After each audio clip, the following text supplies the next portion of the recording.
नमस्कार। आज हूँ फेब्रुआरी 8 तारिख रविवार। आपण मानक पई नेकी आसीछि आज दिनर केतोटी गुरुत्वपूर्ण खबर। सेतिपई वीडियो को शेष पर्यंत देखंतु एवं आपणक भल पाइबा स्वरूप गोटे गोटे लाइक कर दियंतु। ता सहित आम चैनल को जदि नुआ आसीचंती चैनल को सब्सक्राइब करी पाखरा आस्थिबा बेल आइकन को क्लिक करी रखंतु। चलंतु आज दिनर गुरुत्वपूर्ण खबर उपरे नजर पकेइबा। प्रथम खबर पुणी थरे खोलिला मुख्यमंत्री मेधावी छात्र प्रोत्साहन योजना पई स्कॉलरशिप पोर्टाल। आसिला छात्र छात्री पई खुशी खबर। उच्च शिक्षा विभाग ओडिशा सरकार पक्षरु 2025-26 शिक्षावर्ष पई मुख्यमंत्री मेधावी छात्र प्रोत्साहन योजना अंतर्गत स्कॉलरशिप पोर्टाल को आउ थरे खोला जाइछि। अवशिष्ट खाली आसन पई नुआ आवेदन करि पारिबे। विभाग जारी करिथिबा विज्ञप्ति अनुसार 6 फेब्रुआरी रु 26 फेब्रुआरी 2026 पर्यंत ऑनलाइन आवेदन ग्रहण करा जिवो। एही समय सीमा परे आउ कोनोसी वृद्धि हेबो नाही। पोर्टाल पुनः खोला हेबा सहित UG merit, PG merit, technical और प्रोफेशनल, व्यासकवि फकीर मोहन भाषावृत्ति योजना और गोपबंधु शिक्षा सहायता योजना अंतर्गत स्कॉलरशिप योजना गुड़ी करे आवेदन करा जाई पारिबो। नॉन साम्स छात्र छात्री मानक पई डिजी लॉकर माध्यमरे आवश्यक दलिल अपलोड करबाकू बाध्यतामूलक करा जाईछि, जहा द्वारा आवेदनर शीघ्र सत्यापन संभव हेबो। ऑनलाइन आवेदन समय रे कोनोसी समस्या हेले छात्र छात्री माने सरकारी स्कॉलरशिप पोर्टाल रे उपलब्ध एफएक्यूएस देखि पारिबे किंबा कार्य दिवस रे 067423965550 एवं 067423911126 नंबर रे हेल्पलाइन सहित जोगाजोग करि पारिबे। ईमेल माध्यम रे ठिकाना को मध्य अभियोग पठाई पारिबे बोली खबर मिलिछि। परवर्ती खबर राज्य रे खूब शीघ्र लागू हेबो नुआ अबकारी आईन। प्रक्रिया शेष हेबा परे अबकारी आईन अनुपालन करा जिवो। ए नै अबकारी मंत्री पृथ्वीराज हरिचंदन सूचना देइछंती। अबकारी विभाग पक्षरु निशामुक्त ओडिशा अभियान जोरदार हेबो। अवैध निशा कारोबार रोकिबा पई भी पदक्षेप निया जिवो। चढ़ाऊ बेले एनफोर्समेंट टीम बॉडी कैमेरा पिंधिबे। एहा द्वारा कोर्ट रे वीडियो प्रमाण देई पारिबे तदंतकारी ऑफिसर। प्रमाण अभावरु अभियुक्त आउ खसी पारिबेनी बोली मंत्री कहिसंती। एथि सहित अबकारी कर्मचारी और ऑफिसरन को सशस्त्र बाहिनी करबाकू प्रक्रिया चलीथिबा मंत्री कहिसंती बोली खबर मिलिछि। परवर्ती खबर भुवनेश्वर कटक पुरी पारादीप पई अर्थनैतिक कॉरिडोर रो शुभारंभ। ओडिशा विजन 2047 रो मुख्य ग्रोथ इंजिन हेबो बीसीपीपीईआर। लोकसेवा भवन रे बीसीपीपीईआर अधीन रे अनेक गुड़िए प्रस्तावित प्रकल्प गुड़िकर शुभारंभ कले मुख्यमंत्री मोहन चरण माछी। एहा द्वारा एही अंचल गुड़िकरे पर्यटन भित्तिक सांस्कृतिक और ऐतिह्य अर्थनीति भावे प्रोत्साहित करिवो। एही प्रकल्प द्वारा ओडिशा पूर्व भारतर एक प्रमुख बंदर भित्तिक शिल्प और लॉजिस्टिक हब रे परिणत होई पारिबो। एही कॉरिडोर रे 4टी जिला यथा पुरी, खोर्धा, कटक, जगतसिंहपुर शामिल करा जाईछि। 11,892 वर्ग किलोमीटर अंचल रे एही कॉरिडोर परिव्याप्त। एही अंचलर समोन्नति भित्तिभूमि संस्कृति अनुकूल, नवसृजन अनुकूल, प्रकृति अनुकूल आधारित। पुरीर सांस्कृतिक गारिमा, पारादीप बंदर नगर, आईटी एजुकेशन हब भुवनेश्वर, ऐतिह्य संपन्न कटक सहर ए अंचल को भिन्न परिचय देव। 80टी प्रकल्प और 30टी ढांचागत नीति को नहीं योजना प्रस्तुत होईछि। 2025 रे राज्यर जीडीपी को एही 4टी अंचलर अवदान 19% बा 22.38 बिलियन डॉलर रहिछि। 2047 सुधा एही अंचलर अवदान 15 गुणा वृद्धि करबाकू लक्ष्य रहिछि, अर्थात 500 बिलियन डॉलर को पहुंचाइबाकू लक्ष्य रखा जाइछि बोली खबर मिलिछि। परवर्ती खबर 2030 सुधा जलांतक शून्य मृत्यु टार्गेट। ए नै नेशनल राबिस कंट्रोल प्रोग्राम माध्यम रे योजना प्रस्तुत करा जाइछि। सेति पई तृणमूल स्तर रे एंटी राबिस वैक्सीन, राबिस इम्यूनोग्लोब्युलिन सर्वेलांस करिबा उपरे राज्य सरकार गुरुत्व दैछंती। आउ राज्यर समस्त जिला मुख्य हॉस्पिटल रे मॉडल एंटी राबिस क्लिनिक बा जलांतक चिकित्सा केंद्र खोलिबाकू निष्पत्ति नैछंती। ए नै स्वास्थ्य विभाग एक एक्शन टेकन रिपोर्ट प्रस्तुत करिछि। स्वास्थ्य विभागर एक्शन टेकन रिपोर्ट अनुसार जिला मुख्य हॉस्पिटल ठारू सीएचसी और पीएचसी स्वास्थ्य अनुष्ठान रे गाइडलाइन अनुसार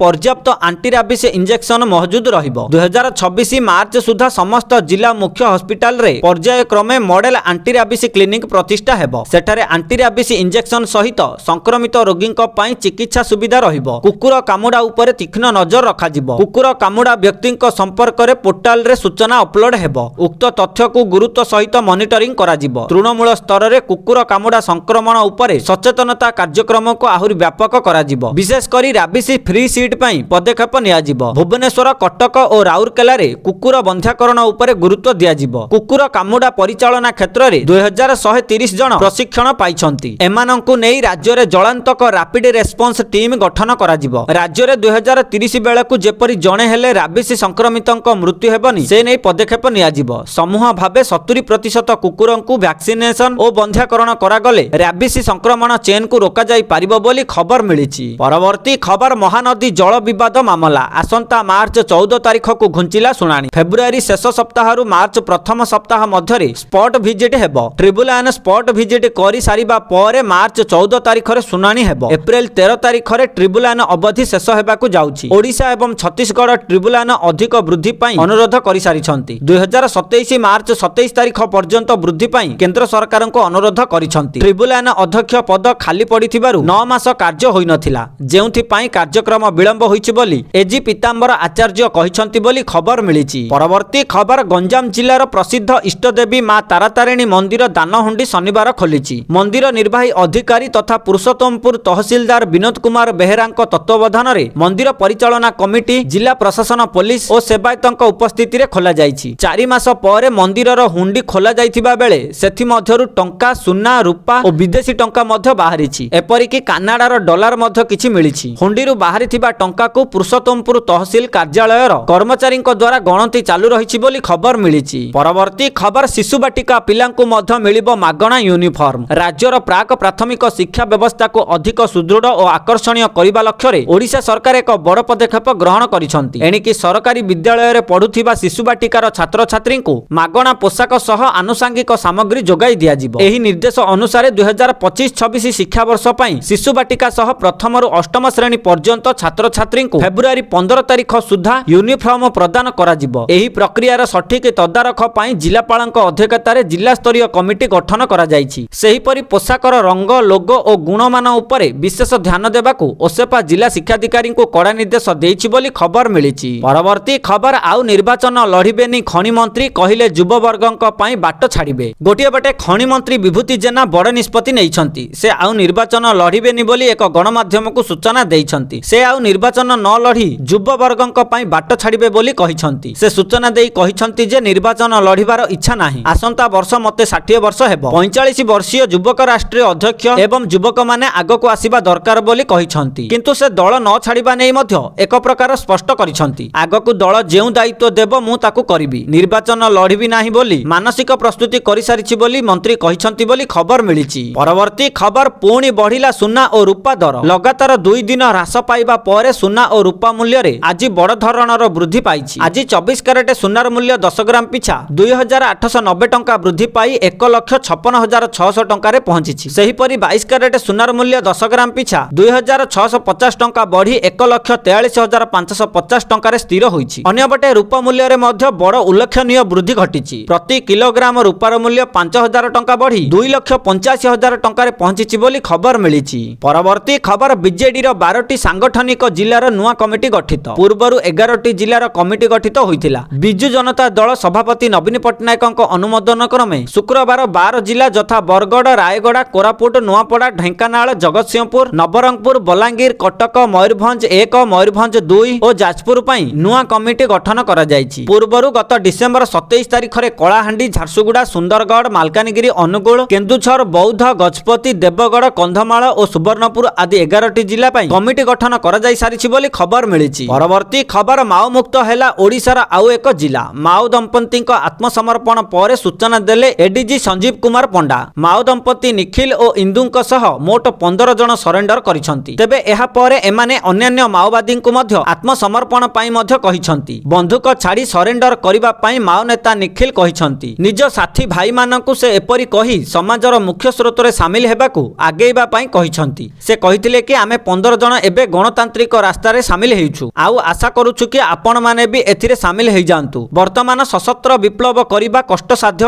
एणु आमे ओडिशा पुलिस निकट रे आत्मसमर्पण करिथिबा से कहिसंती। सूचना योग्य जे माओ दंपति इंदु और निखिल को धराइबा पाई पुरस्कार राशि मध्य घोषणा करा जायतिला। प्राय 1,10,00,000 टंकार पुरस्कार राशि 2 जनक नाम रे घोषणा करा जायतिला। किछि दिन आगरु मध्य दक्षिण पश्चिमांचल डीआईजी कन्वर विशाल सिंह कोरापुट जिल्ला रे माओवादी कार्यकलाप कमुथिबार कहिथिले। मालकानगिरी और कोरापुट परे एबे रायगड़ा एही लिस्ट रे शामिल होई सारिछि बोली खबर मिलिछि। परवर्ती खबर भारत और अमेरिका एक ऐतिहासिक वाणिज्य चुक्तिनामा पाखकु एक पादा आगकु बढ़ाइछंती। दुई देश एक मध्यवर्तीकालीन वाणिज्य चुक्तिनामा ढांचा प्रकाश करिछंती, जहार लक्ष्य शुल्क ह्रास करिबा, शक्ति संपर्क को मजबूत करिबा तथा आर्थिक ସହଯୋଗକୁ ଆହୁରି ନିବିଡ଼ କରିବା। ଏହି ପଦକ୍ଷେପ ଏପରି ସମୟରେ ଆସିଛି ଯେତେବେଳେ ଉଭୟ ଦେଶ ବିଶ୍ୱ ଯୋଗାଣ ଶୃଙ୍ଖଳାକୁ ପୁନର୍ଗଠିତ କରିବାକୁ ଓ ବାଣିଜ୍ୟକୁ ଅଧିକ ସ୍ଥିର କରିବାକୁ ଚେଷ୍ଟା କରୁଛନ୍ତି। ଆଗାମୀ ଦିନରେ ଭାରତ ପାଖରେ ଆମେରିକା ବଜାରର ଚାବିକାଠି ରହିବ। ପ୍ରଧାନମନ୍ତ୍ରୀ ନରେନ୍ଦ୍ର ମୋଦି ଏହି ବାଣିଜ୍ୟ ଚୁକ୍ତି ଉପରେ ଖୁସି ପ୍ରକାଶ କରି ଏହାକୁ ଭାରତ ଓ ଆମେରିକା ଉଭୟ ପାଇଁ ଗୁରୁତ୍ୱପୂର୍ଣ୍ଣ ଖବର ବୋଲି କହିଛନ୍ତି। ଉଲ୍ଲେଖଯୋଗ୍ୟ ଯେ ବାଣିଜ୍ୟ ଚୁକ୍ତି ସ୍ୱାକ୍ଷର ହେବା ପରେ ଭାରତ ମଧ୍ୟ ଆମେରିକାରୁ ଆମଦାନୀ ହେଉଥିବା କିଛି ସାମଗ୍ରୀ ଉପରେ ଆମଦାନୀ ଶୁଳ୍କ ହ୍ରାସ କରିବା ଆରମ୍ଭ କରିବ ବୋଲି ଖବର ମିଳିଛି।